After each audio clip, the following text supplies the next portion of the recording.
On this week's show, we're discussing Assassin's Creed finally stepping out of the shadows, whilst The Division Heartland gets cancelled, Call of Duty coming to Xbox Game Pass this year, and the PlayStation 5 hitting nearly 60 million sales already. All that and much, much more on this week's GamerGuild Podcast.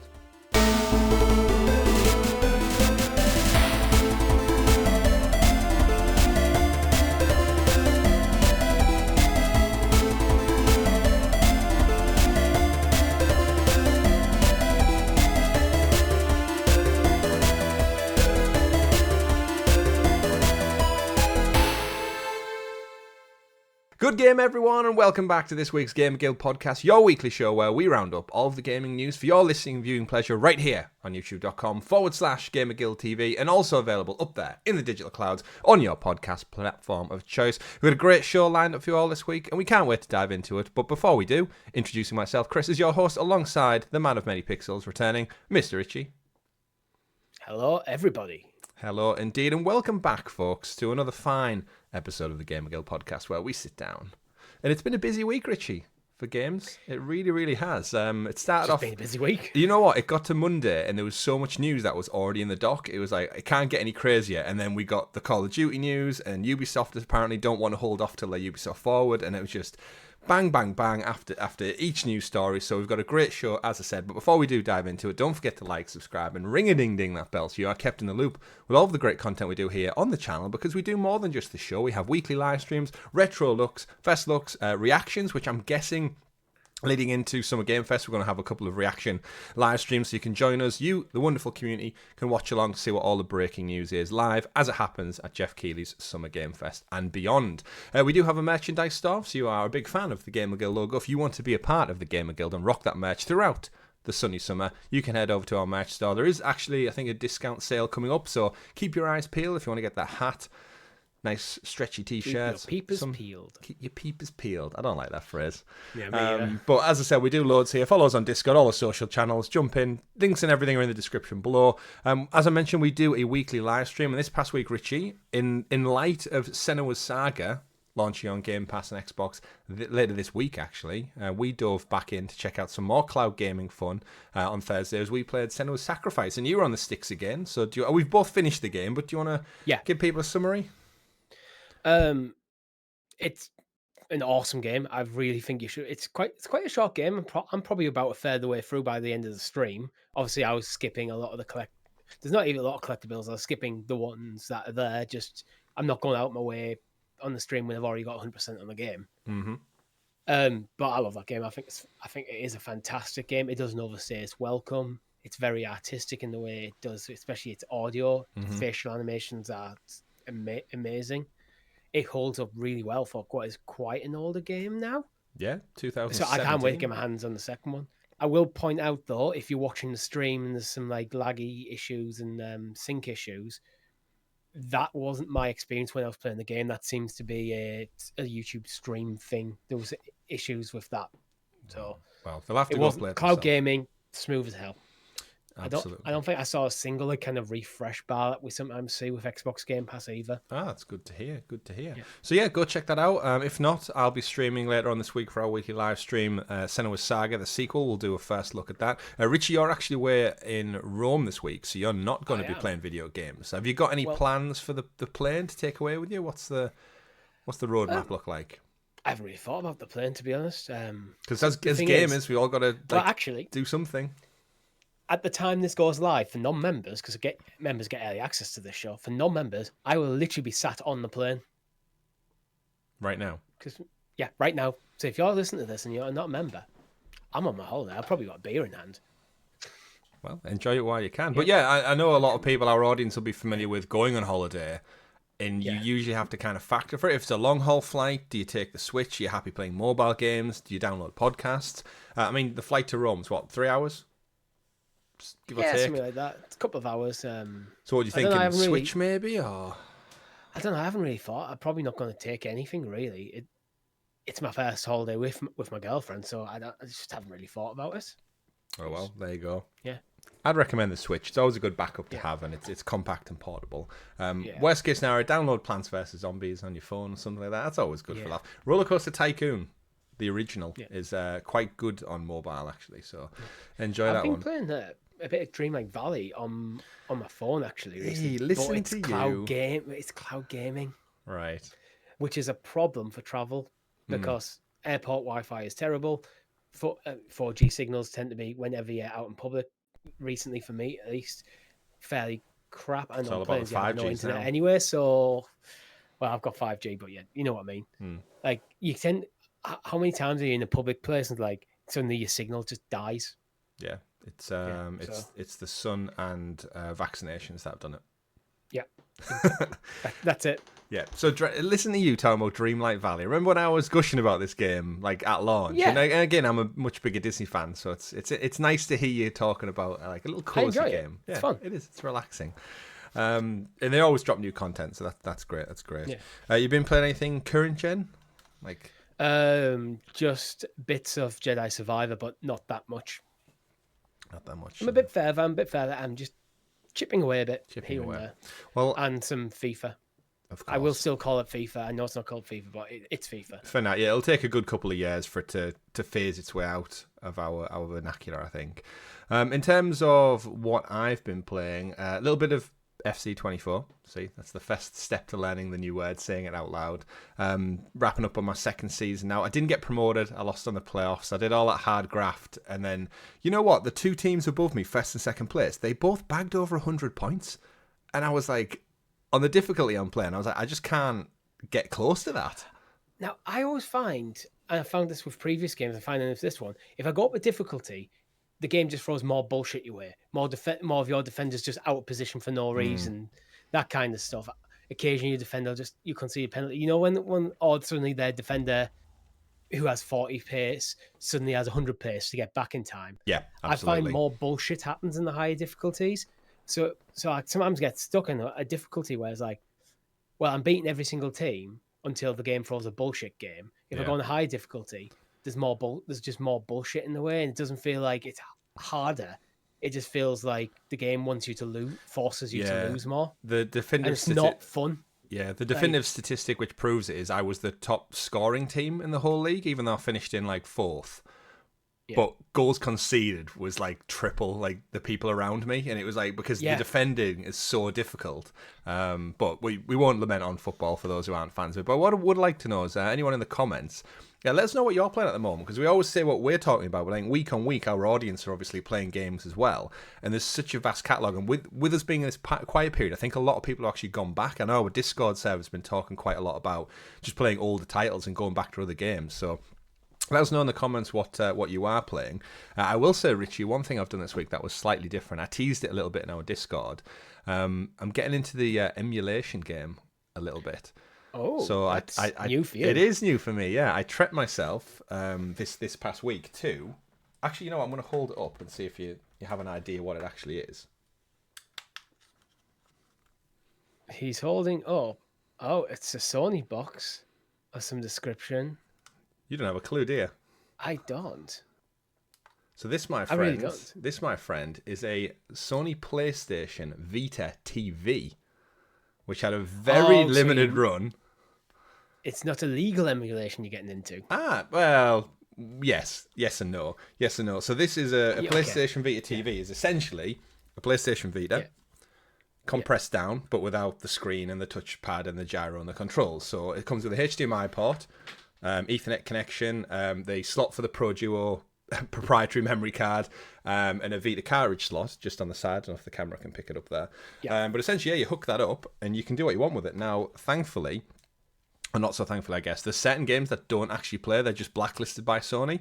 So, for example, Uncharted Golden Abyss, one of the launch titles by Sony Bend, doesn't work on the Vita TV, even though it's a Vita exclusive game. And the Vita TV is an actual licensed Sony product. Yeah. It doesn't work because it doesn't have the camera, the gyro controls, the touch elements, because it's just you're essentially using either a DualShock 3 or a DualShock 4. Right, I see. So they've blocked it because it wouldn't work with the controllers. So. Yeah, wouldn't and work. They don't want the game getting a bad reputation or the product getting a bad reputation because uncompatible software. Yeah, it wouldn't work. Like a bunch of other stuff. So that makes sense. So there's reasons. So when I say like emulation stuff, to get basically Uncharted Golden Abyss to work on said Vita TV, you have to tweak it a little bit. And it's as simple as literally just typing in a website URL and bang, you can play Uncharted Golden Abyss on it. I've had to install a couple of plugins for like gyro controls, so I can use the DualShock 4. The touchpad on the front of the DualShock 4 actually mimics the touch screen of the Vita. There's a couple of complications when it comes to the rear touchpad on the Vita because there isn't one on the controller. Gyro works a little bit, but let's just say I've had some teething issues with it. But what I will say is, members of the channel, our wonderful guild heroes, keep your eyes peeled for maybe some PlayStation Vita content, which Richie probably knows a little bit about because he's seen the channel. I'm not going to tell him what it is yet. I know what it is because it got copyright claimed. It did. I saw the notification. It did. But you know what? It's more of a, for me, it's more of a passion project to go back to these games. It's like, they're very much retro now. Some of these games I'm playing, you're talking like 12, 13 years old. The Vita came out in 2011 in Japan. So that was the last proper handheld we got. So it's a lot of there's a lot of games that are just stuck on the Vita and I think they need to make the way into PlayStation 5, whether it's via cloud as a solution like they've been doing with PlayStation 3. I think that's fine, but there's a lot of games that are just like locked on old hardware. Absolutely. Which people can't play, and they're perfectly good games. Yeah, and we are seeing some of it. Of course, we've got like PSP games like Resistance Retribution and stuff have came across. Gravity Rush got a PS4 port a couple of years back. That was a Vita exclusive. Tearaway, we got Tearaway Unfolded. Obviously, taking that experience, but for some reason, I don't know if it's just somewhere between Naughty Dog, because this was actually developed by Sony Bend as well, which is the Days Gone people. So I don't know if it's time, resources, is it worth it? But it's so disappointing to see amazing titles kind of trapped on old hardware, and that's when I think emulation it becomes viable, because it's like, well, I can't literally play it like without buying a Vita, buying the cartridge, playing, like it's an expensive thing to play a game that's 12-year-old. So yeah, my thing with emulation is, if I can't legally go out and purchase a game and play on purchasable hardware, I don't think a company can complain when people pirate it. Yeah.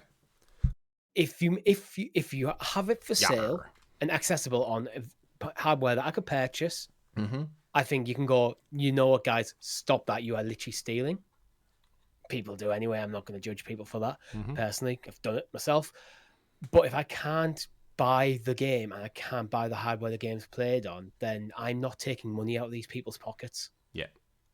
Literally not. Because you're not selling it. There's no way of doing it. Yeah, absolutely. Yeah, so I think it's an ethical argument for me there. Yeah. So square up the ethics of emulation, whatever suits you.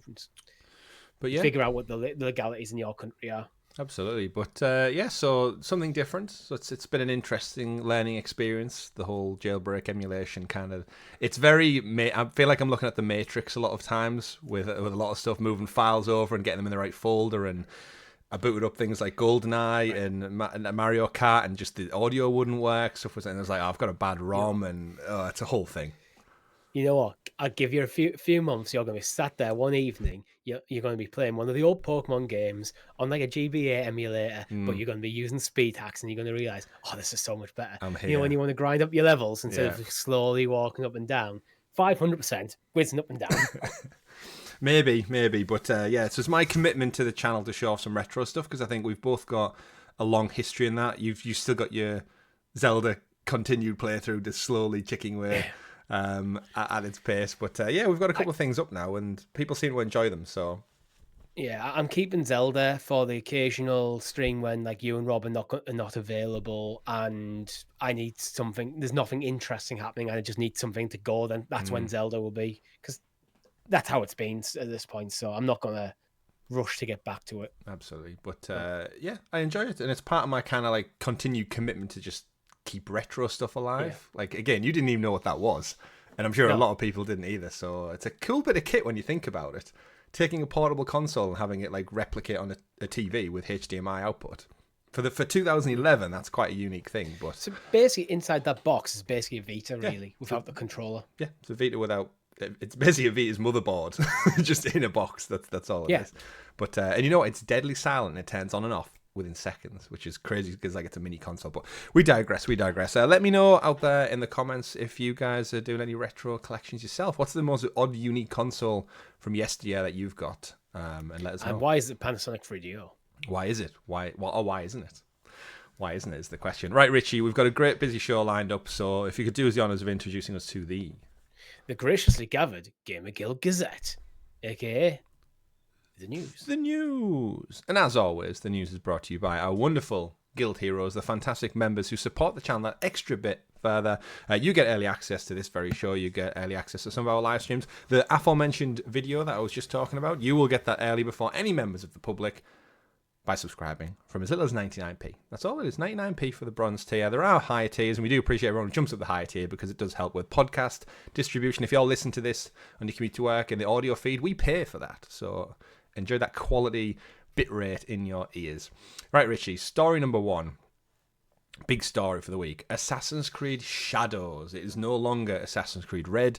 Ubisoft teased it at the beginning of the week. We, as Ubisoft creators, we actually got a press pack which came out to us, so we actually knew about this before all of the leaks start happening out there in the world. But to read through some of the descriptions we've essentially got, we know it's set in Japan. Assassin's Creed Shadows launches on November 15th, or the 12th if you have the top tier deluxe editions and the gold editions and whatnot. It's a Ubisoft thing. But yeah, come from Ubisoft Quebec, which is the team behind Assassin's Creed Odyssey. You'll be playing as 2 protagonists in the form of female ninja Naoe, and Yasuke is a male black samurai based on a real historical figure. So you'll be playing dual protagonists across an open world about the size of Assassin's Creed Origins, they've confirmed. It's going to include 2 post-launch expansions, as is typical with Ubisoft now. As I said, there's various different versions, but the gameplay looks to be a good mix of stealth, playing as Naoe, and then Yasuke is going to be more like your brawler brute in an RPG open world style Assassin's Creed game. Finally, Richie, finally set in Japan, and we know the date now. So November, we got a cinematic trailer, which, for all intents and purposes, looks epic. And after just finishing Shogun on Disney Plus as well, and in the void of Ghost of Tsushima, I think this is hitting at the absolute right time for me. I am absolutely hyped. What are your thoughts on this? Well, before getting to the game itself, I just want to comment on something my girlfriend showed me, and the racism on Instagram which she showed me has already begun. So if you're a racist, fuck off. Like, seriously, there's no need. Like, you know nothing about the characters of the story, and the racism is already starting because of the black samurai. It's like, fuck off. It's the stereotypical, like, oh, they didn't exist. It's like, but they do, because it's based on a real historical figure, so get over yourself. But, right, I just wanted to get that out there. Yeah. So, I think this could be amazing. My worry about this game has always been the same thing. Ghost of Tsushima. You look at what happened to, was it Rise of the Ronin? Mm-hmm. Where it just seemed to come and went without much fanfare, because you looked at it and go, it doesn't look as good as Ghost of Tsushima. Mm-hmm. That is the bar that an assassin-y game in Japan has now. Because Ghost of Tsushima, theoretically, if you slapped on Assassin's Creed Tsushima onto that, tweak the story a little bit to bring in the Assassins and the Templars, and Ghost of Tsushima could be an Assassin's Creed game. So now they have the problem where they have to be probably arguably better than that, in my opinion, but also distinct from it. Yeah. I do think Ubisoft can do it. I 100% believe in the talent of Ubisoft. Mm. Especially this team. I don't think they always show it, though. Yeah. And they're already talking about multiple iterations of for at least 3 different versions of the game available on launch and stuff. That's always going to happen, but I think what they need to be showing, I personally think, before they start talking about the Gold Edition, the Ultimate Edition, talk about the game. Get the game up front and center. Yeah, I think this is the problem with Ubisoft. They've done that weird thing where we're undoubtedly going to see gameplay at the Forward next month. Like, they obviously want to get the trailer out the way. I think we've seen the cinematic now. To free up time for the showcase. The things I'm hearing, seeing, thinking about... I'm a huge Assassin's Creed fan. I've got the Platinum in, I think, Me too. The last several Assassin's Creeds all the way back to probably the Ezio trilogy. I think the only one I'm missing is Black Flag, because the online trophies are no longer obtainable. So it's like, oh well, I guess never mind. But in terms of this one, I'm thinking like Ghost of Tsushima. Remember the 3 castles that you hit at like the story beats, like as you progress through the island? They were kind of like story moments where you didn't really get to explore the castle. You just had to follow a linear path. The way Assassin's Creed does it with the exploration, I think if you take some of these massive castles that you get in like Kyoto and stuff, and Endo, if they have them, and you can attack them from any which way to get to the target or the goal or whatever it is, I think that could open up to some really good exploration and stealth. But what we're hearing out of the game from kind of behind the scenes and hands-on is Naoe, so she's the stealth ninja approach. She's not the brute, the brawler fighter. They're really going to utilize ray tracing this game. So this is the first Assassin's Creed that isn't multi-platform. It is purely next-gen. And with the ray tracing, if you are in the shadows, you're not visible. But if you actually step out into the light, you will be visible. So there's going to be like almost like a Splinter Cell-esque hiding, sneaking element to this game, which could really up the stakes. Yeah. Because like sneaking into a Assassin's Creed game. I really enjoyed Valhalla.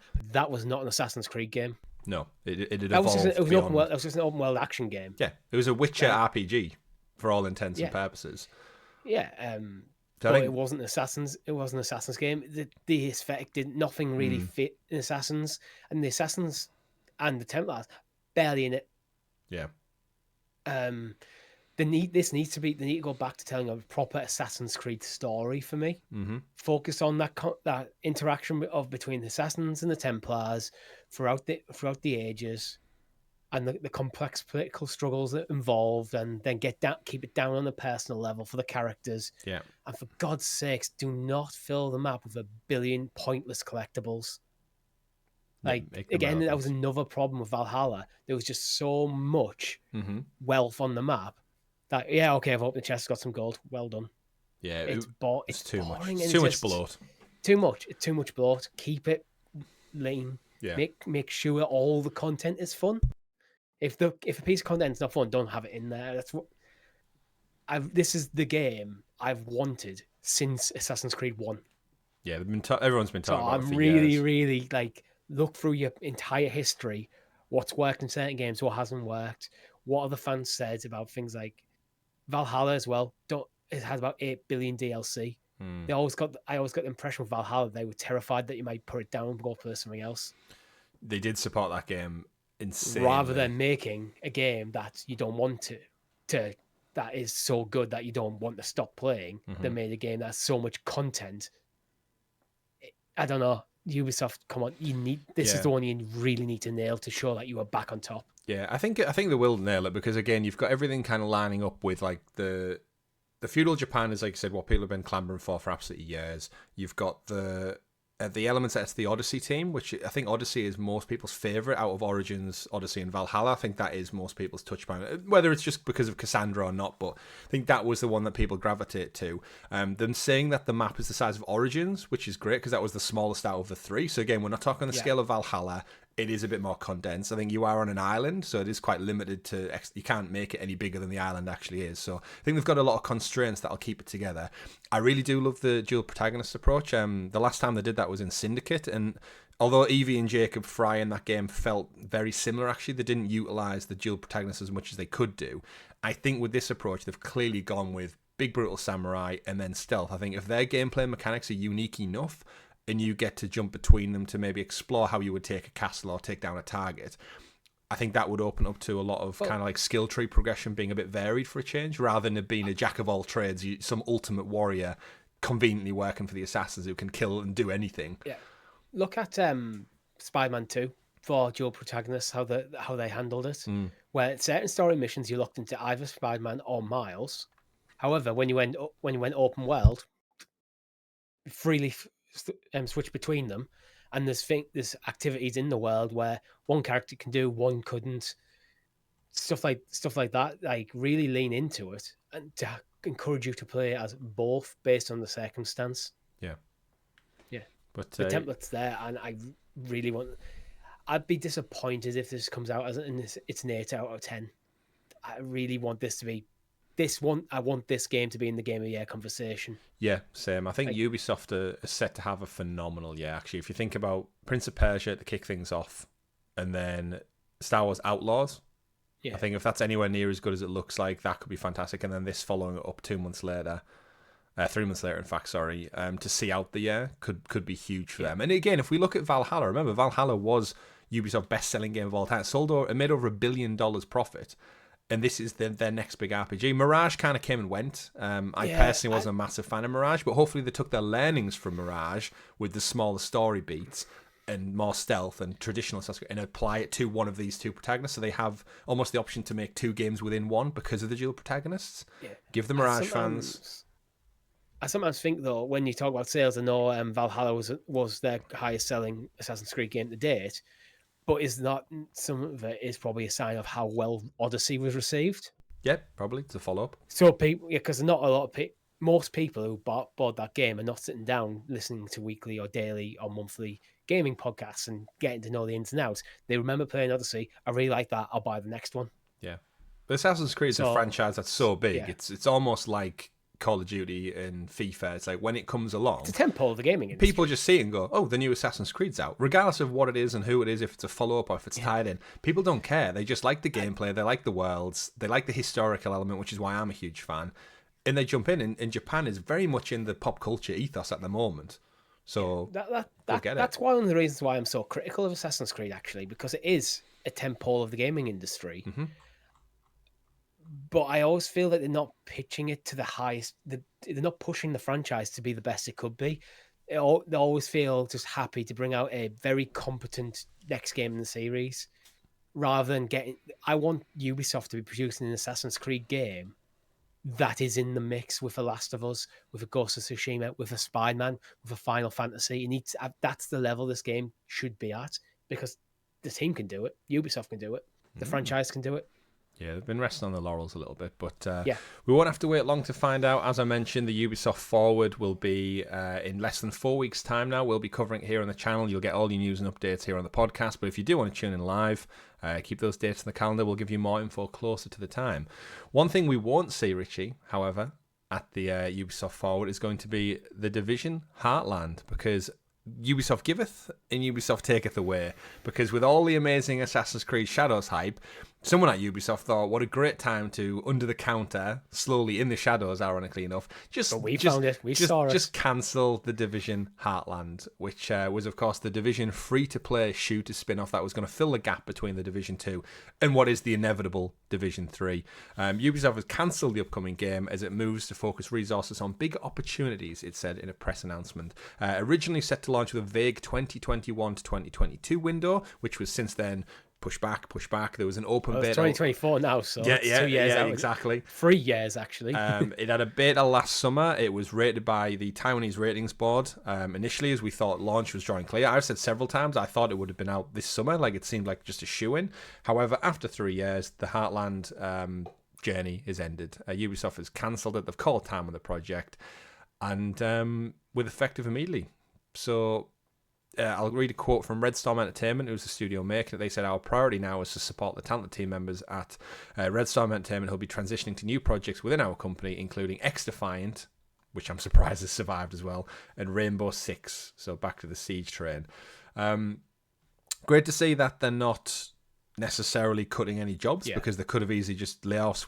It feels like every week we talk about studio closures, so the fact that these are just going to be resourced out to other projects is a win in amongst all this. But the Division Heartland, man, who does 3 years on a game to then just go, it's not, I mean, we've seen it, but it's a shame to think this game is in an open beta playing format, and it's just Ubisoft like, oh, knock it on the head. It's like Hyperscape. It was a working active game, and they're just like, it's not doing enough, get rid, which is sad. Yeah, but Hyperscape just was dead on arrival, really.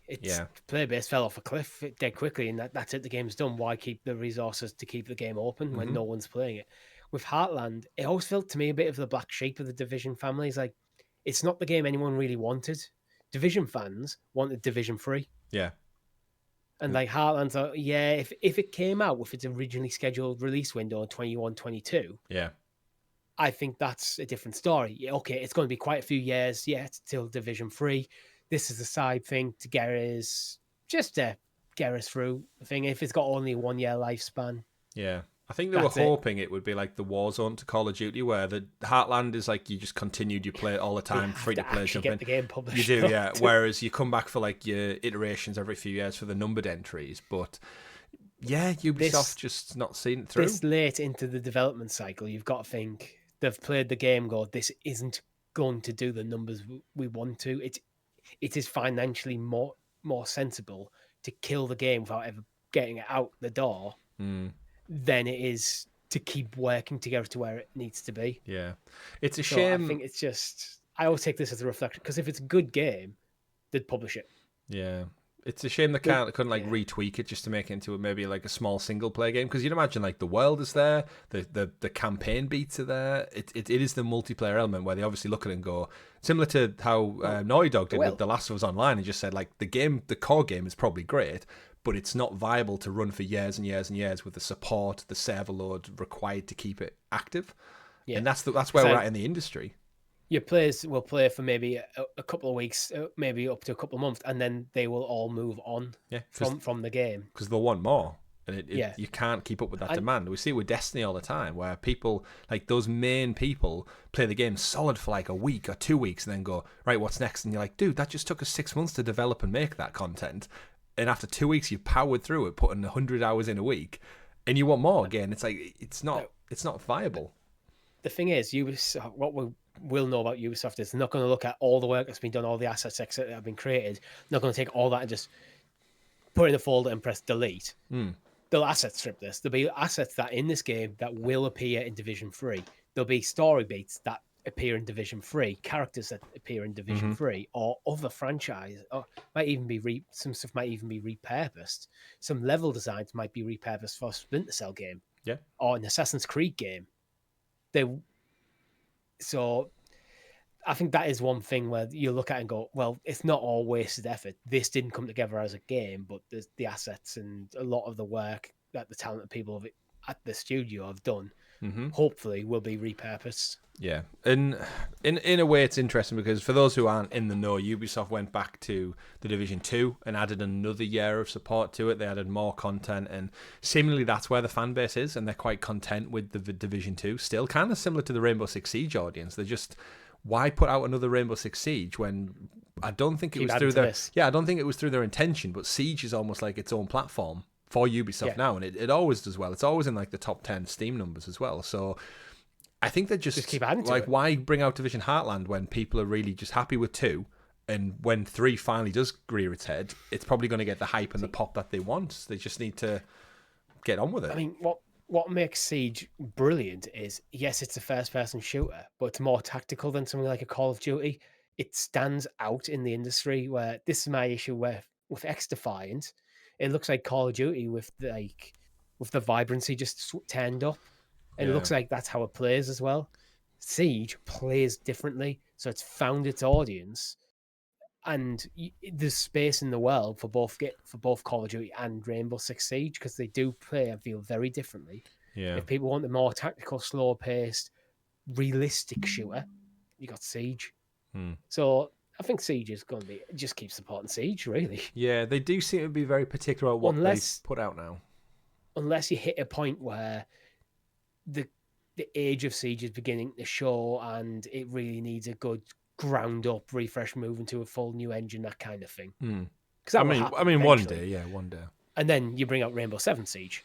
Rainbow Seven, yeah, that famous Tom Clancy novel, Rainbow Seven. But yeah, so X-Defiant, they're powering ahead with that, which is an interesting one. If you think about the last couple of years, they've been quite brutal with they cancelled an Immortals Phoenix Rising sequel, which I thought would have been a shoo-in for an easy project. They had a PvP Battle Arena game, which was Project Q. If you remember, I was on the beta test for that, and that got cancelled before we even really got anything other than a taste, which was basically another shooter. So that was like X-Defiant hero shooter kind of thing. They had 3 unannounced games which were cancelled, and then the Splinter Cell VR was also canned, along with Ghost Recon Frontline. So if you remember, they shut the servers down for that. We had Wildlands, which was, you know what, Ghost Recon Wildlands was great. And then they had the follow-up with John Bernthal as the lead, and it just kind of like didn't get the hype. I think we played it on the channel once upon a time, but we did. Yeah, so it's like a few of the franchise, I don't know if they just over-milked the Tom Clancy brand, because remember they dropped Tom Clancy from X-Defiant's name, so it is just Ubisoft original X-Defiant now. Riders Republic's still out there doing its thing, kind of, in a way. But I'm hoping, and I think for all the shit they get, I think Ubisoft do deserve another crack at it. EA got it, and EA wrong thrown it, but they did that by doubling down on good quality games and content and story. So I think between Outlaws and Assassin's Creed Red and this Prince of Persia Resurgence, I think Ubisoft could have a solid year, which would give them a great foundation heading into 2025. I just think with Ubisoft, I'm always quite critical of them, but I don't actually think they make bad games. I don't know many Ubisoft games where I look and go, that's a bad game. I just look at them going, they're fairly decent, competent games, but every Ubisoft game I play, I end up feeling like this could be a little bit better. Yeah. This could be better. That's what I get with Ubisoft. It's like, I know you can do better. I can see how you could do better, but it feels like you're getting in your own way. It's too much of a production line, less of a creative industry. Like this is what EA did in the past, and then they give teams the ability to go, you know what, do your own thing. You don't have to shoehorn microtransactions, and you can just go make a single player Star Wars action game. And we got Jedi Fallen Order, and everyone went, oh, yes, more of this, please. Yeah, more of this. And that gives you liberty to do other things, more experimental things, because you've got the trust and the faith. But yeah, I think Ubisoft don't make bad games, they make bad decisions, which is the reality of it. But I'll tell you what's a good decision, Richie, pivoting away to some Xbox news this week, is Xbox Game Pass. A good decision is to add loads of titles this coming month. Available from today, we've got Brothers, A Tale of Two Sons. We've also got a couple of big ones. EA Sports NHL 24 has also just landed on cloud via EA Play. Immortals of Avium, which was PlayStation Plus free last month, is now on Game Pass as part of EA Play 2. So if you haven't played that game, again, Studio pretty much doesn't exist anymore, but the game was visually beautiful, just received middling. Could have been a Ubisoft title, actually, all things said and done. Went. I don't think it was ever really Absolutely. Galactica coming to cloud PC and Xbox. Haunty coming to cloud console and PC. Moving Out 2, May 25th. We played Moving Out, right? We should play Moving Out 2 on the channel at some point. Yeah, because we enjoyed Get Packed, which was the same thing. I played Moving Out, I think, with my brother on the PlayStation, which is essentially the same game. Humanity just came out as well, coming cloud and console May 30th. And then Lords of the Fallen, which is another big get, came out probably just over a year ago, I believe. Massive action, dark fantasy RPG.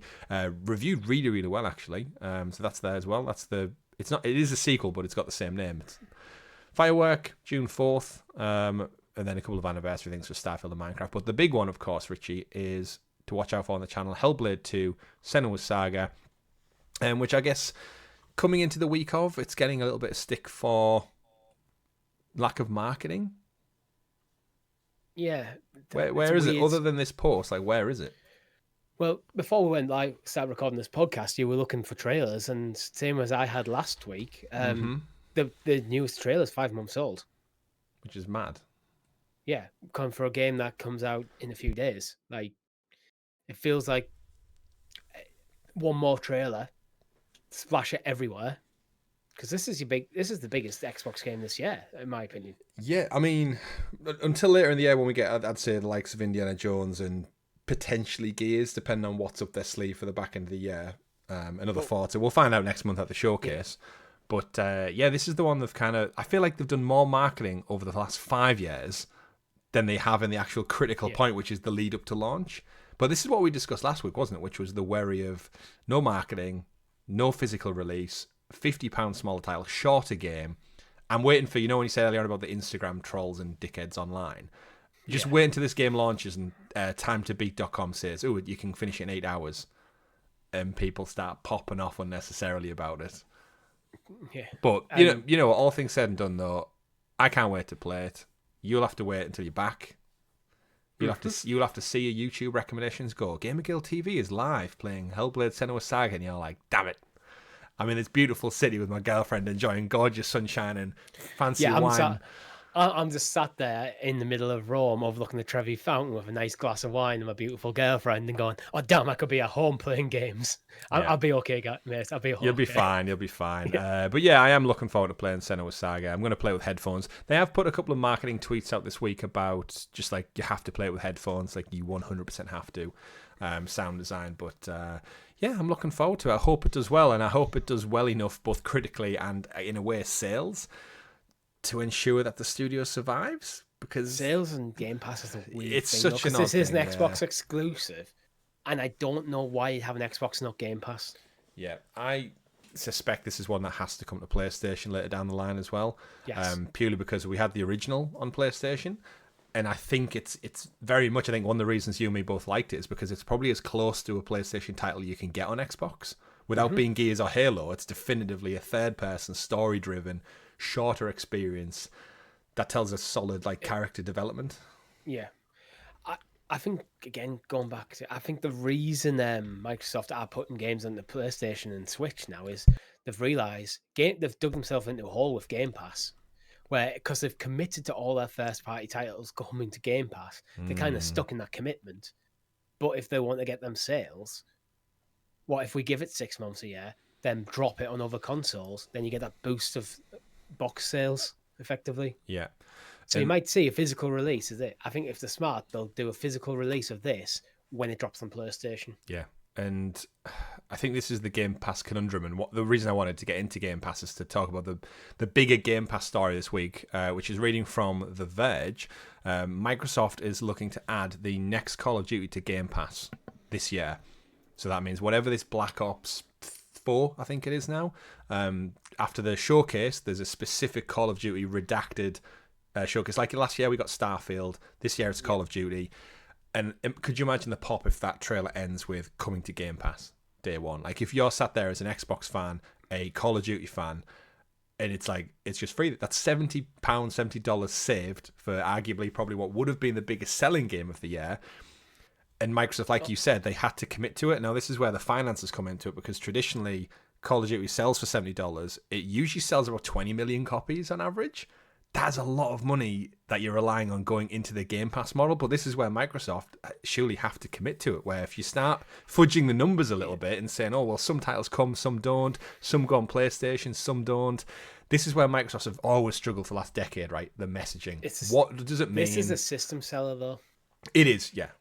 Not necessary for this generation of consoles, because I think we're too deep into it now anyway. I think choices have already been made there. But if you're someone who just every year buys Call of Duty, that's your thing, that's what gaming is to you, come new console time, you've got two choices on the table, PlayStation, Xbox. Which way are you going to go? I think the last few generations, you've probably went PlayStation, because yes, Call of Duty's there. They're both consoles basically the same price, unless your friends are all on Xbox. And the suite of games around it were better. But if you're just a Call of Duty player and go on you can buy an Xbox, you can get Game Pass, and then you get it every single year. It's a monthly subscription like you used to playing for things like Netflix and stuff. We both have our Xboxes on a monthly subscription, paying for the console as well. It's 21 quid a month for a Series S. It's about 30 quid a month for a Series X. That's easy to... And half of that's Game Pass, practically, isn't it? Yeah, and after a year, it drops down to just Game Pass, which I think is like 13 quid off the top of my head a month for Ultimate as well. So 13 quid a month, and you get Call of Duty, every single Call of Duty, plus you get the back catalogue. That then sells Xboxes. Yeah. It's unfortunate, I think, that this deal happened when it did and not 3 or 4 years previous. Yeah, well, this is the thing, isn't it? Because I think you're completely right there in saying, like, it's definitely a system seller if that's all you play. The counter argument to that would then be, but you own all the old Call of Duty games and maybe one or two other ones on your previous platform. So, you know, when like Phil Spencer said they lost the digital battle in the Xbox One generation. Yeah. If I have the last 7, 8 Call of Duty games on PlayStation, and then am I going to buy this one? But then this is where they could totally remedy that by putting them all in Game Pass and go, well, actually, yes, you have them all on PlayStation, but we also give you them all free on Game Pass.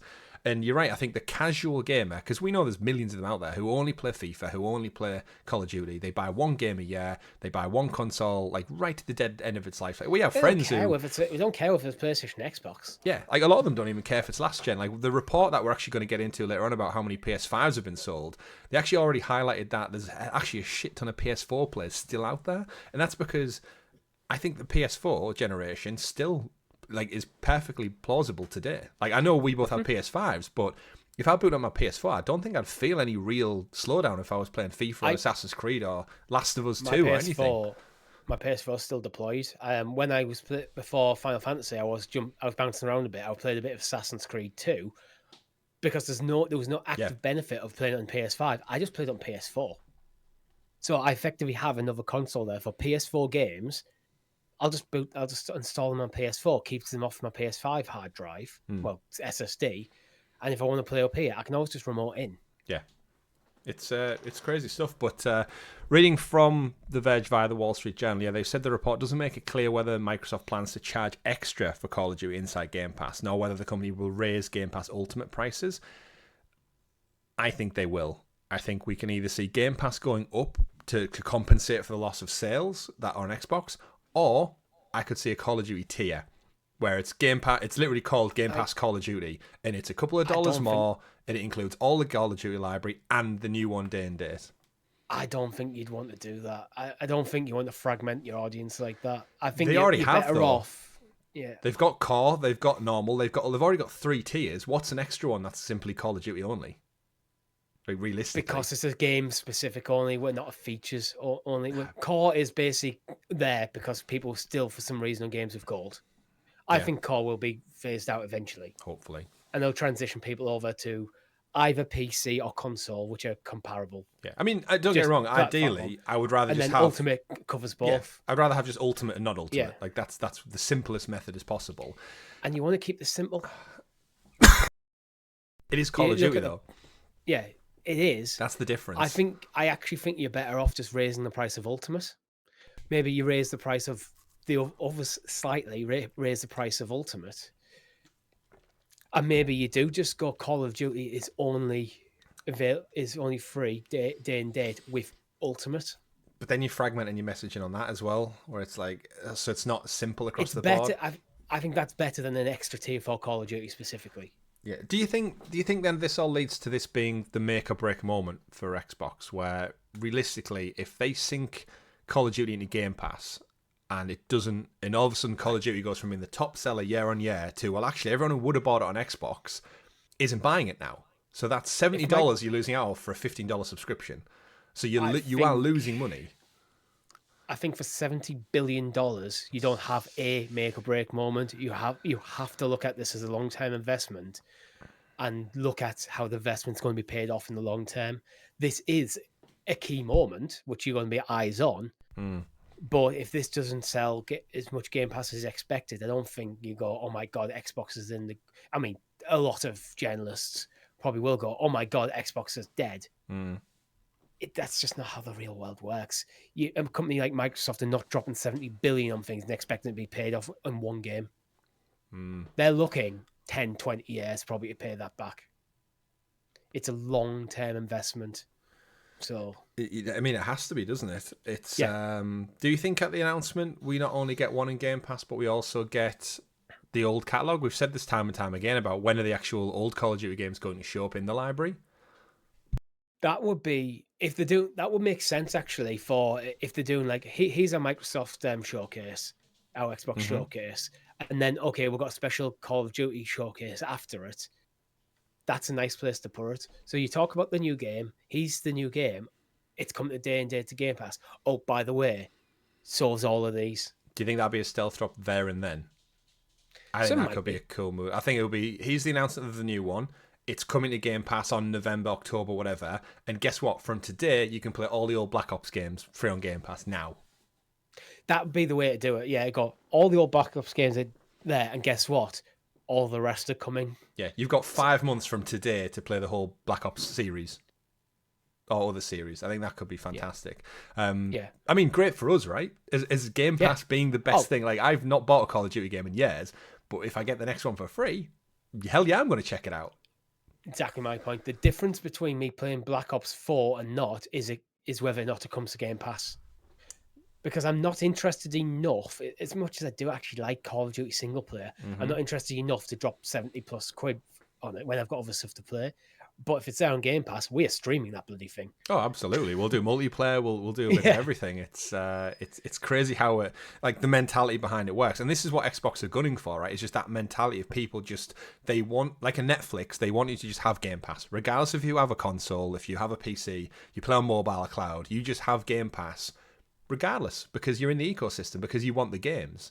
And if you're going to guaranteed get Call of Duty for free every year, then yeah, you'll just keep it. And then maybe along the way, you'll check out a Halo, you'll check out a Gears, you'll check out a couple of indie games. But what you're not doing for a second, for a shred of doubt, is thinking about cancelling it, because you'd be like, well, why would I? Next month, they might announce a new Indiana Jones game for this subscription. Next month, I might get FIFA for free. And it's almost like, yeah, that's the ideal subscription model, isn't it? You just don't think about it. People have had Netflix for a decade plus now, and they don't even consider. They just see it as a utility bill that they pay.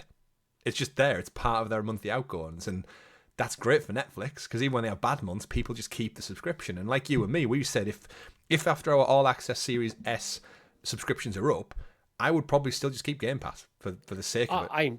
I intend to keep Game Pass because I think the value's there, and I do occasionally use it. It's cheap enough that I don't have to worry too much about it. It might be eventually I do what I did with PlayStation Plus and drop down to a specific tier. But I can't see myself anytime soon getting rid of Game Pass. No.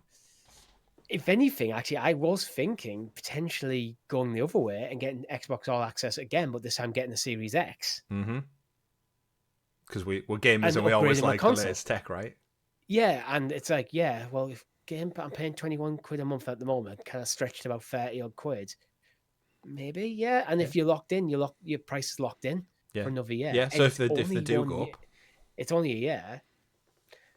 And plus that means I'll take my Series S from my girlfriend's. 2 years, all access. Yeah. 2 years.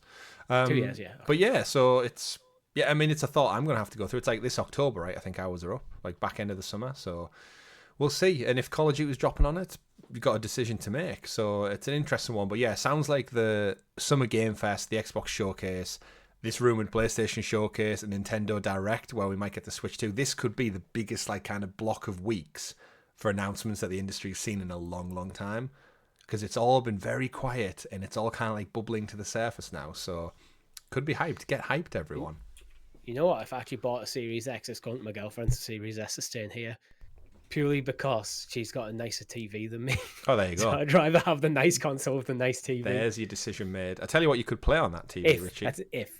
If you had the premium and extra subscription on PlayStation Plus, you could play this month's list of PlayStation Plus game catalogs that have just been added. That's right, we've got some news. All titles will be released on May 21st, so probably at the time of listening, you've got tomorrow to wait until. We have Red Dead Redemption 2 coming, which is a huge get. We've got Deceive Inc., which you've never heard of. We've got SimCity Living expansion, the ridiculous game Crime Boss Rocket City featuring a bunch of celebrities. We've got The Settlers New Allies, which is a Ubisoft original. We've got Stranded, Alien Dawn, Cat Quest 1, Cat Quest 2, The Lego Movie 2 video game, which is the most oddly tied in Lego game ever, Watch Dogs 1 with Aidan Pierce, and coming to PlayStation Premium Classics, we've got 2 Extreme, G-Police, Worms Pinball to round things out. Richie, these are added to the catalogue. Any particular standout ones for you? I've not seen the Lego Movie 2, but I am a Lego game convert. There's far 100%. Better ones than this game, I can tell you that right now. Yeah. We're playing through Force Awakens at the moment. Oh, you've moved on to another Lego game. Yep, I'm a full convert. I like Lego games now. So the Force Awakens, like as a side note, you know what the most disappointing thing with that is? They did Force Awakens and then they didn't do the other 2 movies. So it's just like it ends. I was like, oh, I got really excited. Then they did the Skywalker saga. Yeah, I got really excited, which I'm sure they must have done Force Awakens with the plan to do the next ones. And then Last Jedi did what the Last Jedi did. And then time-wise and development time, they're like, we can't get these out on time. And we don't want to do a Hobbit where we don't bring out the third movie as promised DLC. Don't make me do that rant again. And then they were like, why don't we pivot and just do a Skywalker saga collection? And that, I think, led to, unfortunately, we didn't get the 2 movie follow-ups as a whole entry, and then the Skywalker saga suffered because they couldn't commit 1 movie per game of that size. So you kind of just in this middle ground. But Force Awakens is a fantastic Lego game. It ties in brilliantly. But you on the Lego train now? I am. I think it's worth mentioning with The Sims 4. I think the base game is already free on PlayStation without PlayStation Plus, from what I understand. Yeah. So, because initially when I saw an expansion pack on PS4's like, that's kind of weird. We get it with Destiny quite a lot, right, as well, when they give us like seasonal content. Yeah, but the base game's already there, so it's not weird. So if you're playing Sims on PlayStation, fill your boots. There you go. The big one's Red Dead 2, of course. Yeah, absolutely. It's huge. It's a good get, actually, with all like the GTA. This just, for me anyway, proves that Sony is so quite closely tied in with Rockstar. Yeah, it's pretty much good to go on all fronts for GTA 6 marketing next year. I think, which is going to be a huge win for PlayStation. Whatever the Pro looks that like. might be delayed actually. No, they announced it this week that it's coming autumn, so like fall 2025. So they've locked it in for like a seasonal window, and obviously next year we'll get the official confirmation of it. But yeah, I guess the only other one on there that was intended to be quite a big title was the Rocket City one, Crime Boss. I don't know if you've seen this before, but they had like loads of celebrity faces on it. A little bit like Payday. Yeah, but sometimes that's a mistake. Like you got spend all your money on celebrities, and you come up with a mediocre game that's full of celebrities. It's got Chuck Norris in it as a sheriff. Yeah. It's probably a decent game, but it just seemed to come and go again. It's just one of them games that it's just another game that people forgot even exists. Yeah, it doesn't look bad. It looks like if Dead Island met Grand Theft Auto / Payday, where you are literally, I think, robbing from banks and stuff for that reason. But I think it just came and went. It was one of them ultimate like AA style games. But you know what? It's there to check it out. But I think realistically, everyone's going to be jumping in and checking out. It's Red Dead. Red Dead, absolutely. Worth mentioning Settlers, a Ubisoft game, strategy game, which I always think strategy games placed console, not the right place for them. But if you enjoy them there, have fun. Yeah, that's kind of my vibe on The Sims as well. Like, if I want to play The Sims, I'm playing it on PC. It's PC. Yeah, it's a PC game. Like 100% through and through. You can play it on it, absolutely. And I think controls are now good enough, and developers have got good enough at mapping controls, so it works. It's a PC game. Absolutely. And Cat Quest, I've heard great things about the Cat Quest ones. Yeah. So I thought they were already on. I don't know if Did they we were get like Cat Quest free this month? And it might be one of the spin-off ones, like Cat Quest something or other. Yeah. I'm not too sure. They're kind of gone beyond me, the Cat Quest games. It's one of those franchises that I don't think I'll ever get around to playing, but I'll appreciate them from a distance. And then, of course, they keep adding to this PlayStation Classics catalog, which I mentioned right at the top of the show with like emulation. And it's interesting when I was looking at some of the games to emulate, there was a lot of them that I didn't really have to because, like, by default, they were just included in PlayStation Plus now. Yeah, so like Resistance Retribution, which I mentioned, which was a PSP title, that's there now. And actually, talking about Sony Bend, they went back and did Siphon Filter, and not only that, they added trophies and extra like gameplay modes to Siphon Filter. So it's like, right, great. That's fantastic. That's what I want for video game preservation. So decent list. Watch Dogs 1 is a fun laugh. It is stuck in like an old style Ubisoft. And G Police, I want to be honest, I thought G Police was the one with the gerbils, the Disney movie, where they all like have like lasers on their heads and stuff. Is it G? I have no idea. Oh, that might be called. All right, okay. If you Google, it might be called G Squad. Actually, now I'm thinking of it. G Squad. I really have no idea what you're talking about. G Squad. Wait, I'm gonna find it with that Disney gerbil movie. Disney gerbil movie. G-Force. Okay, now Google G-Force and tell me this doesn't look like a proper early 2000s movie.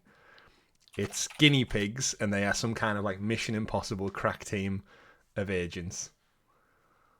Yeah, I see what you mean. A 2009 spy adventure comedy by Walt Disney.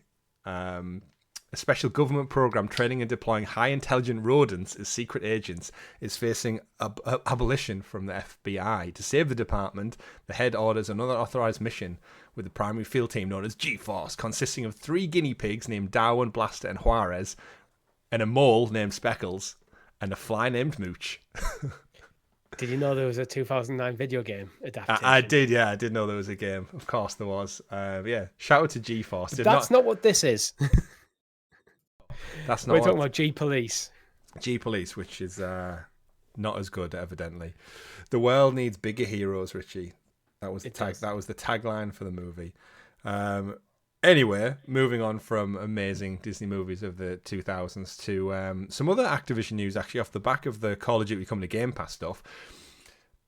This is a weird one because Activision have just announced that they're opening a brand new studio in Poland to develop narrative-based, genre-defining AAA franchises. Now, that would usually be like great news like new game. They're opening it up in Warsaw in Poland. It's been a long time since Activision have done that. They're focusing on AAA, narrative based, which is usually not an Activision thing. The flip side, however, is what news did we cover last week? You're on mute. Was it Arcane Austin, Tango Gameworks, and Alpha Dog Games all getting shut by Activision?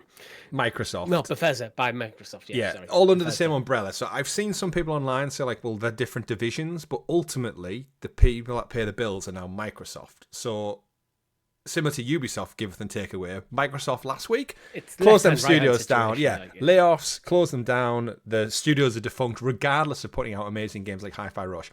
On the flip side, though, totally unknown group of developers, brand new location for us. Let's collect a new bunch of people and make a brand new AAA franchise. If only we had talent somewhere within our team, our internal studios team, to make AAA quality video games.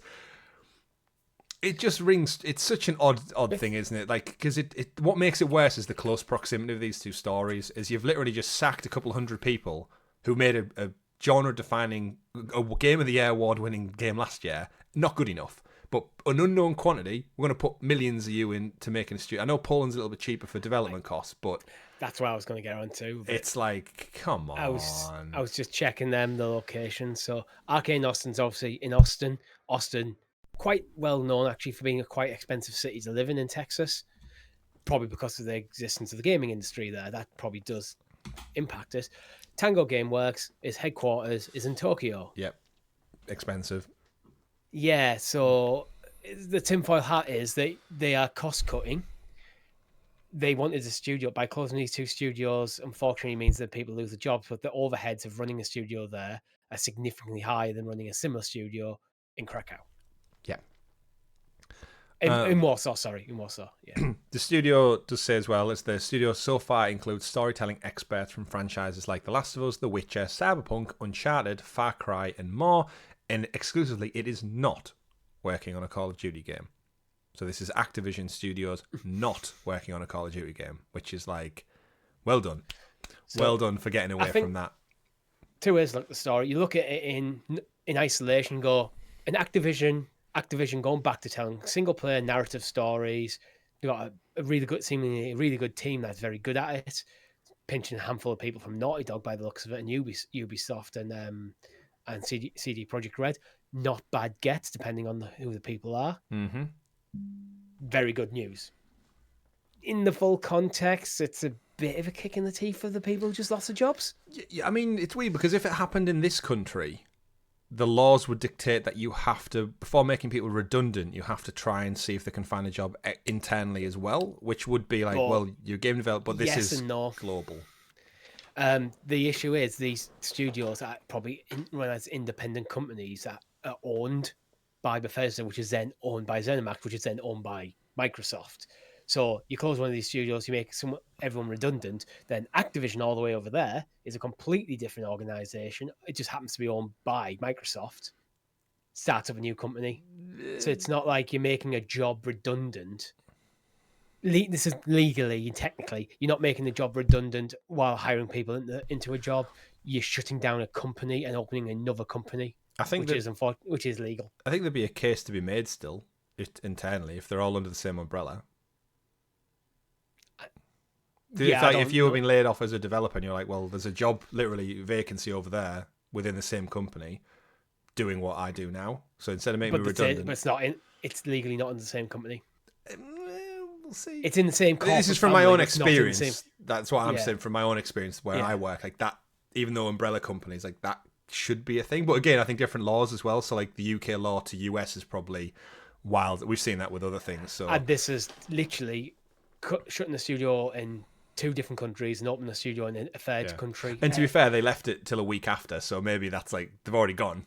So it's too late anyway because there's no one left. There might have even, the people losing jobs might have even been briefed on this. Yeah, there might have been. Under strict NDAs. We should point out as well that the new development studio in Poland is called Elsewhere Entertainment. It confused me a little bit because I saw Elsewhere on like the picture on this news article, but I just thought it was like an advertisement for something because it's not like a logo. It just is the word Elsewhere in a white lowercase font. Yeah. And it says adverb, at, in, from, to another place, or other places, anywhere or somewhere else. Well, to be fair, theoretically, there's only two places. There's here and elsewhere. Elsewhere just happens to be very big. There's also underwear. Mm. But that's a different thing. So I guess we'll see. My guess is they're going to pull on, it says in there, like The Witcher and Cyberpunk, it's in Poland. They're going to probably pull a lot of staff if they pay the right wages from CD Projekt. Yeah. Probably. Like, that makes sense. Like, again, it says about The Witcher and such. But we'll have to wait and see. You're probably going to be talking 4 or 5 years before you really get anything out of this. But I'm glad it's not Call of Duty. It's AAA. It's a great country for video game development. And we had a great time in Krakow, so... Shout out to Krakow. Moving on, though, to some more independent news. Square Enix mentioned this past week as part of this is the time of year we get more financials coming out. There's PlayStation, there's Square Enix, everything. They're aggressively pursuing new multi-platform strategies after reports of Final Fantasy VII Rebirth has been underperforming and profits have been declining. It's a bit of an odd one, this, because we know Square Enix have just been a bit confused for quite some time, but the company's new mid to long-term business plan was shared alongside financial reports. The abandonment of 112 million worth of internal development projects, a new system set up, and a multi-platform strategy is a move to diversify earnings opportunities and aim to make more, allow more customers to enjoy our titles of major franchises, including catalog titles. So, after Final Fantasy 7 remake wraps up, do we think this is the end? We're going to see no more Forspokens. It's purely go multi-platform, because I feel like the way the industry is now, you're losing money if you're not on everything, right? Yeah, I think that's it with Square. I think it's got to the point where the bag of cash Sony's putting on the table to get for exclusivity oddly enough, doesn't offset what they would get by selling us an Xbox. Yeah. Or PC or otherwise, yeah. Which I say oddly enough because Xbox is currently struggling a bit for sales. Yeah. So, but that's why you do this. Like, literally, if it's a financial decision, Sony either have to charge Sony more for exclusivity or not. I'm aware they also published exclusive games on Switch. Yeah. Octopath, originally Project Triangle, right? Is another one still Switch exclusive? Bravely Default franchises. They've got a couple of franchises that seem to be Switch exclusive as well.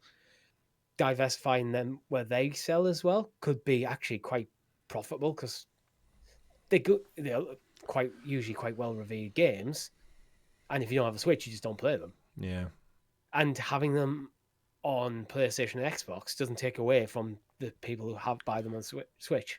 Yeah, assuming they are still making them games for Switch. Yeah, they say a lot of things in the the internal conference, about things like leveraging IP across multimedia formats. So that tells me we're going to see like Final Fantasy or Dragon Quest animes or movies or live action, some form or other. Like, they must be looking at PlayStation and going like, well, with The Last of Us and Fallout with Xbox, it's like there's money to be made with these seasoned franchises. What does that look like? It's disappointing to think it says like games like Final Fantasy 16, 7 Rebirth, Pixel Remaster boosted sales, but year on year, it saw a 1% increase in sales. So that's good. It's gone up slightly, but the decrease in profits by 38%. So you've sold more, but your return on investment has been so drastic. It's almost halved.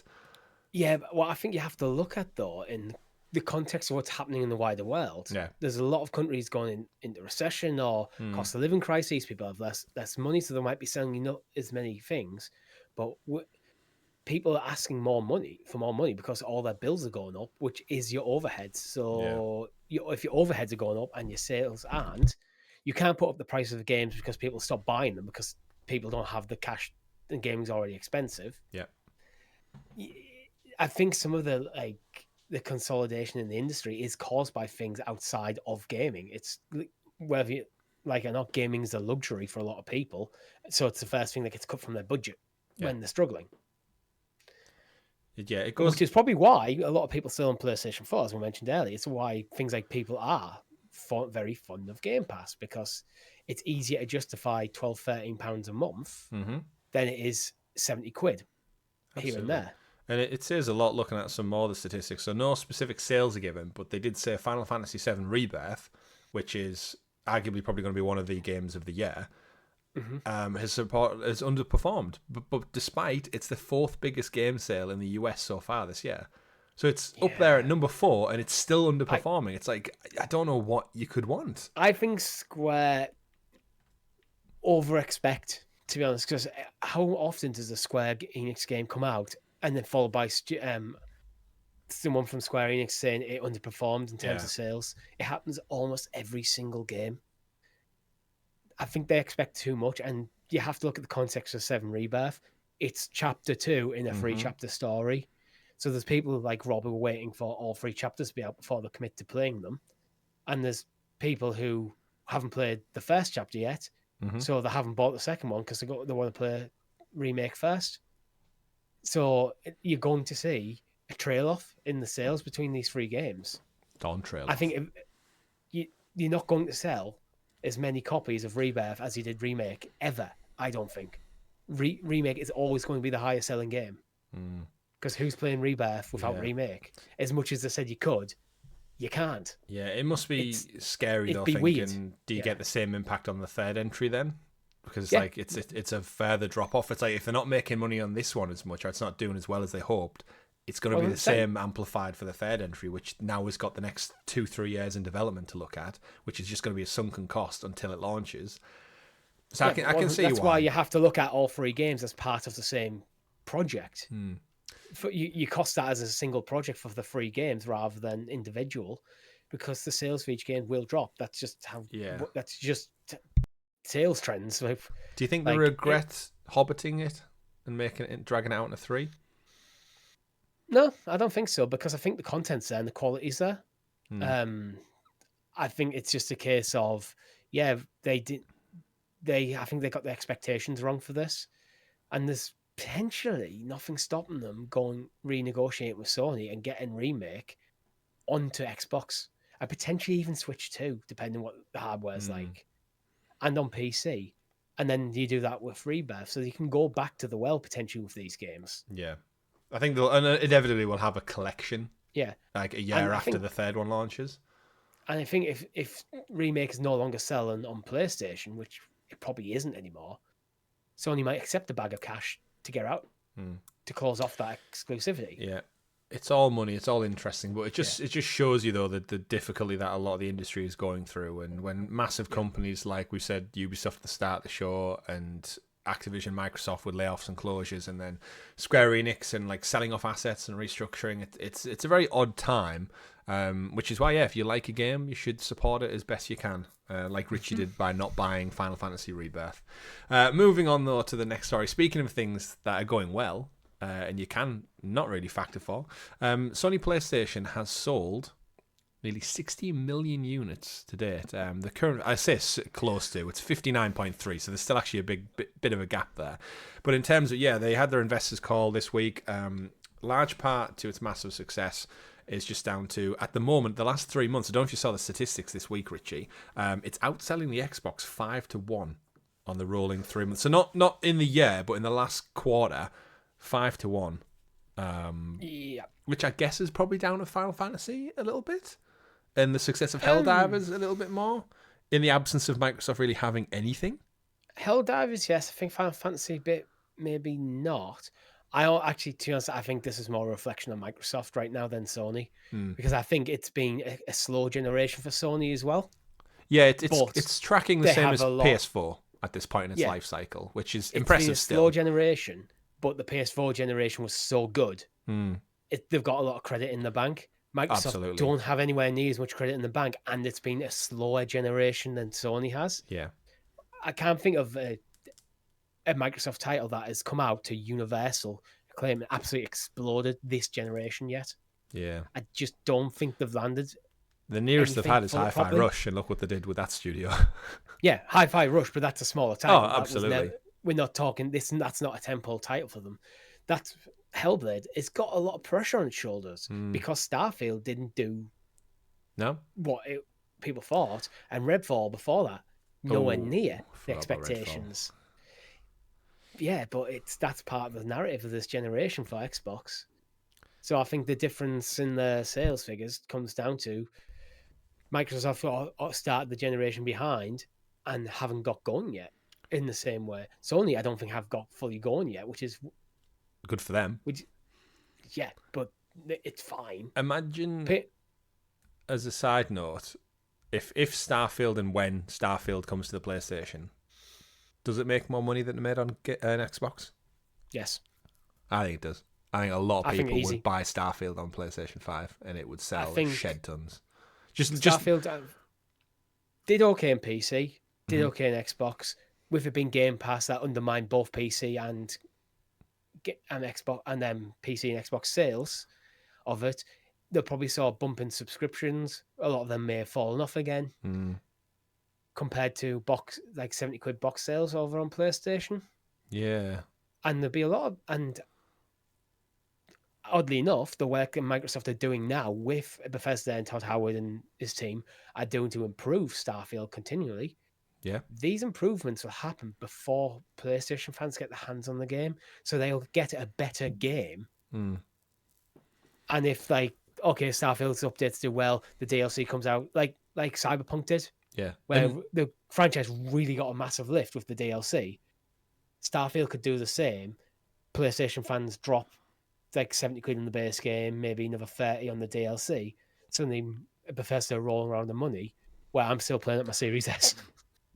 Yeah, and you've got to remember as well, the Todd Howard, during the Xbox leaks, he wasn't happy with other titles getting to go multi-platform and him and Starfield being beholden to Xbox. And seemingly the direction Xbox are going in now is nothing's off the table. So I can see Starfield coming with like an Ultimate Game of the Year Galaxy Edition or something like that. And yeah, I think it would sell more, which is the big irony. But then this is where it's a win-win for Xbox, is you get your Game Pass subscribers in the moment, but then a year later you reap extra profits from going multi-platform.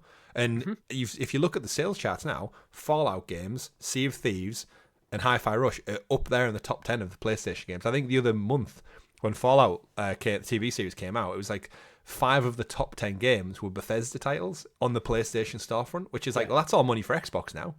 So again, it's always good Call of and Duty, bad. Grand Theft Auto, and FIFA all got basically free places locked down perpetually.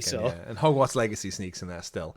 But to go back to those PlayStation numbers to keep it really impressive, is the biggest stat for me is they've sold 20.8 in the last 12 months alone, which is up 1.7 million year on year, which is like, that's impressive trajectory for selling hardware, especially that you've actually sold so many more in just the last year alone. And that's without any exclusives, really.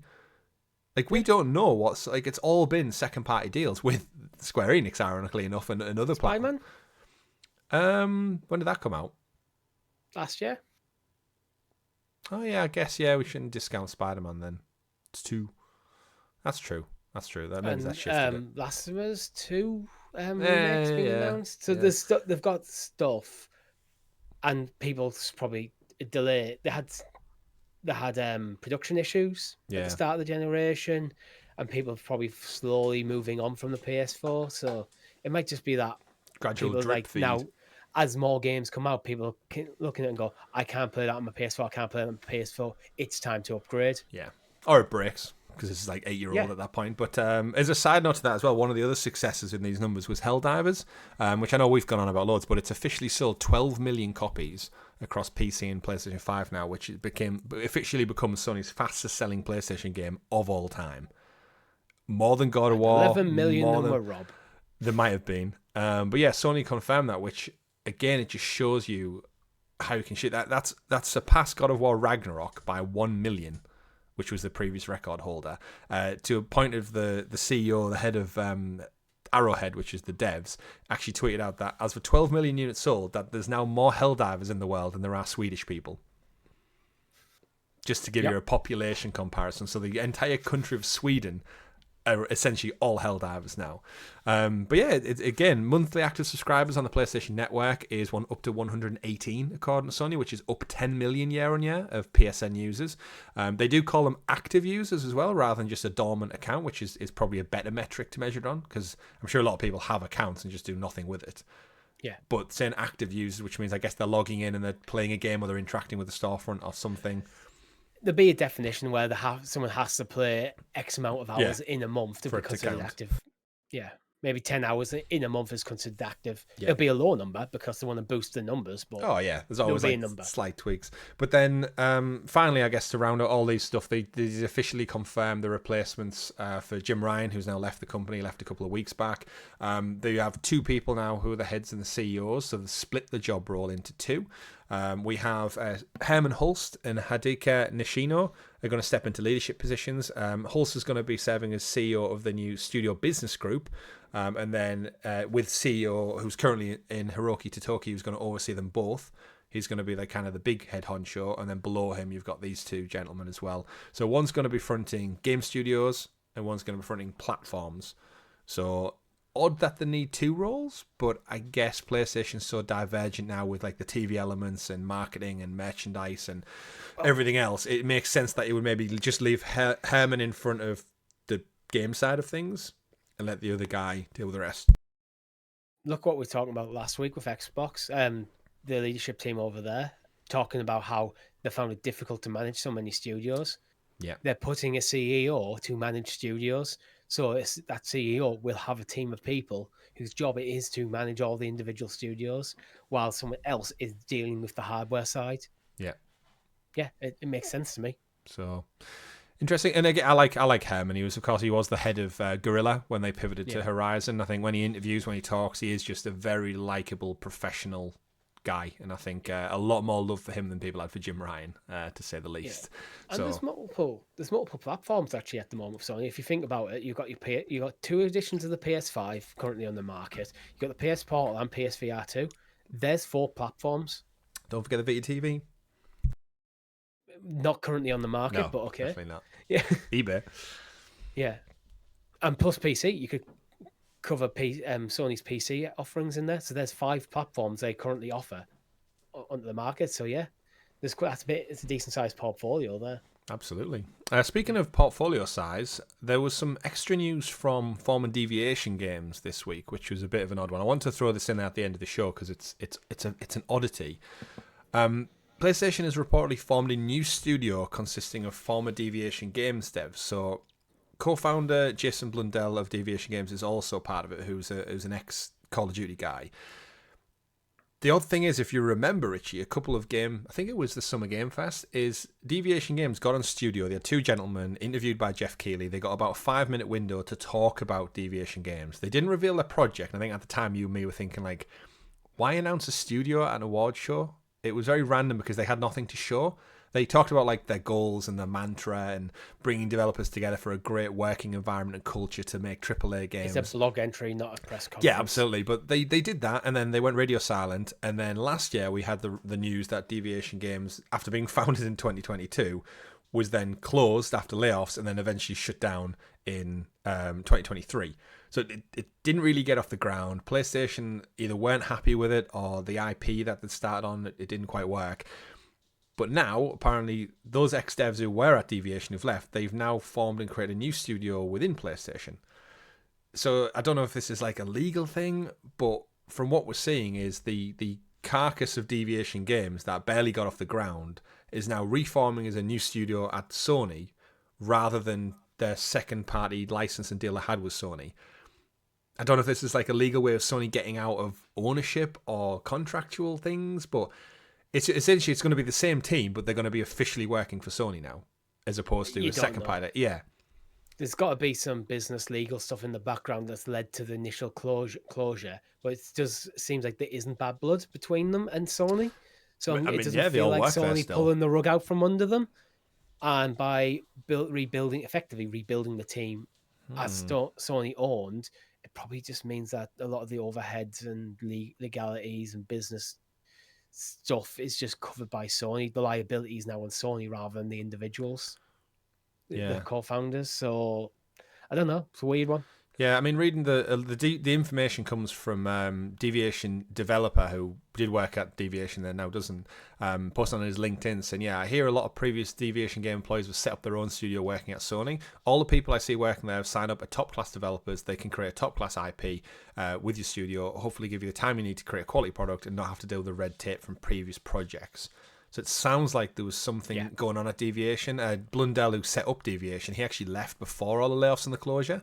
So it seems like leadership weren't happy with what was going on there. He left first, then the studio got shuttered, and now most of them seemingly back, but at an internal PlayStation studio. You don't know, but I think at the time you and me both said PlayStation needs a shooter, and bringing on ex-Call of Duty devs to make a AAA shooter is great. It actually sounds similar to what we've just talked about with Activision opening a studio up in Poland. They're going the other way. They go the other way, yeah. So it's an odd one, but I want to get in there because they are, for all intents and purposes of their name, they are deviating left, right, and centre. But again, we're going to be waiting years till we hear something from this. Right, quick news roundup, Richie, as we round out the show. Just some quick ones here. Red Dead Redemption 1 supposedly coming to PC. A new data mine suggests after 14 years and Rockstar's hatred for the PC master race. Seemingly, we've seen on their Rockstar storefront page and across social media, do some hacking into the HTML code, and you can see marketing strings for Rockstar's Red Dead Redemption 1, including promos. The reason I've never been interested in Red Dead is because that when this game came out, it wasn't on PC. I didn't have a PlayStation or Xbox at the time. I couldn't play it. So when Red Dead 2 came out, my interest was very much didn't really care. Grand Theft Auto, again, as a franchise, as Rockstar's other big franchises, one I enjoy, but I've never been a huge fan of. So I looked at Red Dead 2 and went, maybe sometime. You'll enjoy it. But if I played Red Dead 1, my interest in the game would have been much higher. Yeah. So either way, maybe we'll get an announcement. Wasn't Red Dead 2 all about horse testicles? Yeah. And no fast travel. It's horse testicle simulator. Yeah. There is fast travel, but yes. Speaking of fast travel, moving out of its current release date, the second Prince of Persia game for the year, the Rogue Prince of Persia, has got a new confirmed release date coming 27th of May now. And the reason the developers tweeted out, I'll read it direct from the tweet, the Rogue Prince of Persia's new release is now 27th of May. If you didn't see our previous post, it's to give people time to play Hades 2, including us. But if Hollow Knight Silksong Shadow drops in the next few weeks, we're banning the whole thing down. So essentially, it's fun, tongue-in-cheek humor that they're delaying the game because it's quite similar. Well, I mean, it's not quite similar to Hades, but Hades 2 is going to get a lot of indie hype. There's a lot of people playing it already as part of the early access. So it looks like they're basically they're getting out of the way. They're doing some smart, quick tweaking, gives them an extra couple of weeks dev time. The honesty. Yeah, it is. It's like, why not? Like, I also like the price point, $19.99 or euros. Yep. Again, this is such an odd one because the first Prince of Persia game, The Lost Crown, that came at the start of the year, got so many plaudits, and it's got some DLC coming soon. And then for some reason, Ubisoft do it again. We said earlier on, Ubisoft don't make bad games, but they make bad decisions.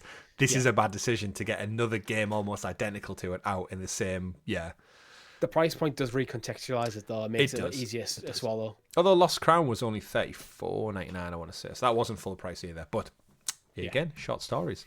Again, a couple more. We've got a new Tomb Raider series coming to Prime Video. So some gaming cross-media platform news to talk about. Prime Video announced today that it has ordered a Tomb Raider series with Phoebe Waller-Bridges, who wrote Fleabag, set as a writer and executive producer. The project comes as part of a deal between Crystal Dynamics and Amazon MGM Studios, originating through a development studio deal to make a Tomb Raider stories into streaming and film. Tomb Raider will premiere exclusively on Prime in more than 240 countries, blah, blah, blah, blah, blah, blah, blah. There's a whole article about Tomb Raider, but I think just to get your take on it, Richie, do you think Tomb Raider suits it well as a TV show as opposed to a movie? Does it give them scope for telling better stories? Yeah. I think anything, to be honest, if you want to tell any sort of complex narratives, movies are difficult because you've only got usually 1.5 to maybe 2 hours, 2.5 hours runtime. And if you haven't established characters, establish the setting, tell a compelling narrative, have characters go through a reasonable arc, that can be difficult compared to maybe a 10 episode, 1 hour an episode show where then you got 10 hours to do it. I think I'm not against movies and not against TV shows. I think you look at the franchise and go, what is the story you want to tell? Which format does it suit better? Rather than trying to force one or the other. Yeah. And Phoebe Waller-Bridger as well got some experience. She featured in the latest Indiana Jones movie. So in terms of like artifacts and exploring the world, she's got literally first-hand taste of it. I think she's Indiana Jones's niece, I think is the the game for it. Not that comes really into The play. character's called Lara. If I imagine if you tied it in like that, but yeah, it's interesting. In a way I'm disappointed because I did enjoy the Alicia Vikander movie. It wasn't great, but it was like a watch. Walton Goggins is the bad guy, the ghoul from the Fallout series, to tie it back in with Amazon. But you know what? Amazon have had a good crack recently with Fallout. I'm really enjoying Invincible. The Clarkson's Farm's fantastic, so that I'm really getting my value out of Amazon Prime at the moment. I just don't use it for Amazon Luna, but that's a sad story. You know what? I actually think this might reinvigorate interest in Tomb Raider as a franchise a bit. Where if a movie's more an event watching thing, I think less people casually go to the movies now because they're so expensive. So expensive, and a lot of people wait for films to come to things like Netflix and stuff. This coming to Amazon Prime, I think people are more likely to watch it, to be honest. Yeah, probably. Which in turn, they'll hope for the Witcher boost, and the games will sell more. Hopefully, Crystal Dynamics, by the time this gets shot, developed, produced, distributed, they might be close to a Tomb Raider game launch if they can sync up nicely. We'll see. God knows who. We don't even know who'll be owning them. Well, yeah, the Embracer could shit the bed again by then. But yeah, Tomb Raider coming. In the artwork, there is a millipede, just if you want to look for Easter eggs and cyber sleuth. It's something to do with a millipede. Put it out there. And then finally, final news story of the week is after the Super Mario movie suggests, rumours are that people, or the internet, seemingly wants Danny DeVito to star as Wario in the sequel to the Super Mario Bros. Animated movie from Illumination, which I'm all for, quite frankly. Yes, 100%. Perfect casting. Yeah, anyone who's seen Danny DeVito on Always Sunny, he was quoted as saying when someone asked him, like, would you want to take on the role of Mario's arch nemesis? His response was, I'm going to take them to the cleaners.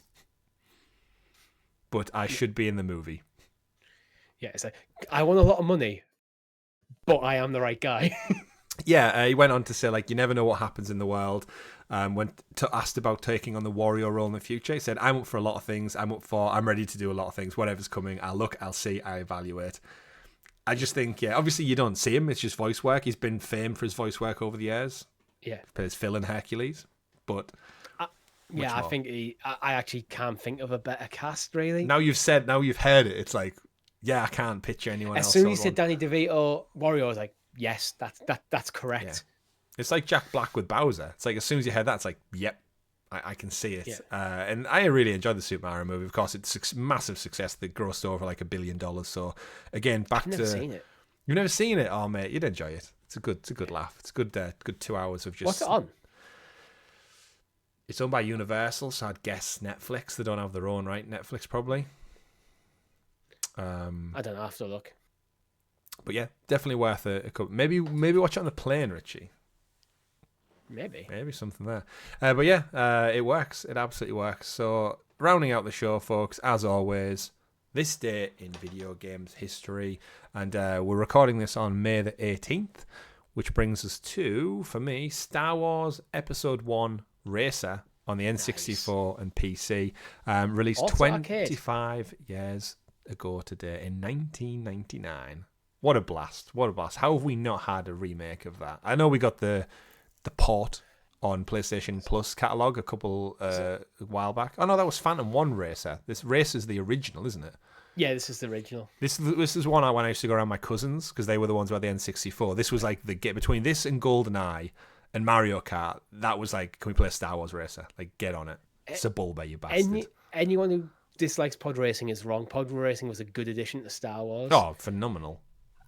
I thought it showed how well Anakin's reactions were. It set him up nicely, being strong with the Force and being a fantastic pilot in the future. Did well. It's also cool as fuck. And The Last Jedi should have brought back pod racing rather than these stupid animals. Yes, that should have 100% been where they went in there. They escape instead of freeing animals and saving them for all of 20 minutes until they get recaptured again. Pod racing was already illegal. Yeah. In the High Republic. So under the Empire, I can't see that ever changing, and that would have made it would work better. Remember Bombad Racing? That came out on the N64 as well. It was like the little cartoon miniature pod racing. Love it. Another one that gives you scope to bring out a kart racer as well.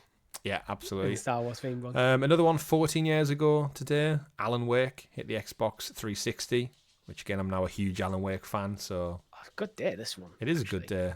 We just mentioned it. Red Dead Redemption, the original, came out 14 years ago. So actually, you got Alan. Is that why Alan Wake maybe struggled? It came out the exact same day as Red Dead. Maybe, yeah. They might have been overlooked. So yeah, PS3 and 360. DreamWorks Shrek Forever After. Oh, absolutely! Shout out. How many Shrek? There must be a good 40 plus Shrek games that exist out there in the world. You love to see it. 3. 25 years ago today, Star Wars Episode 1, The Phantom Menace on PC. So a couple of Star Wars titles releasing around this time. Missed out on May the 4th. Again, we always lament them for that decision.